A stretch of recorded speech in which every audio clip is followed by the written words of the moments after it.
Mahlzeit. Willie Corder. Freeman. Nervt. Bisschen.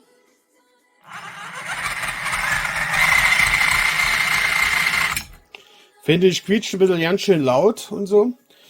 Und jetzt habe ich mal bei den Erzählfreunden Bayerwald gesehen, dass diese Achsen immer diese furztrocken sind. Und der Sache jemals mal auf den Grund war, ob wir dort was machen können. Hier oben haben wir so ein bisschen Fett. Ich nehme einfach irgendein Fett. Ich mache das jetzt und dann werden wir mal sehen, ob das was gebracht hat. So, jetzt haben wir ja das Hauptzahnrad und das Ritzel. Ein bisschen Fett ist dran. Ich weiß ja gar nicht, ob man das hier unbedingt einfettet. Naja, ich mache das jetzt mal, wa? Mittlerweile ist August. Ich habe versucht, hier das Getriebe aufzuschrauben.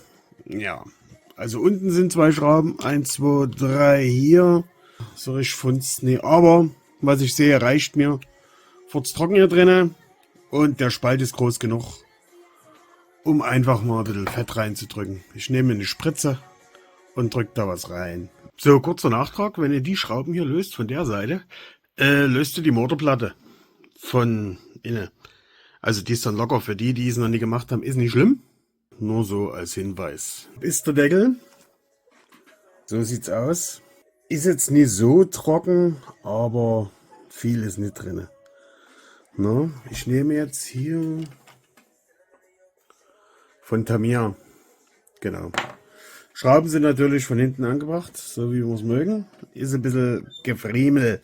Man könnte zwar die Achse jetzt auch abhängen, aber ja, ich denke, so geht's auch. Vorne ist ab. Ihr seht, es ist eigentlich was drin. Gut, wenn es immer auf ist, kommt was mit rein. Das Tamiya-Fett. Und dann hören wir mal, ob es was gebracht hat. Oben war es ja ziemlich trocken, also oben war es furztrocken. Bis gleich. Sieht alles schön süffig aus, mache ich gleich. Funke, mal sehen, ob es was gebracht hat.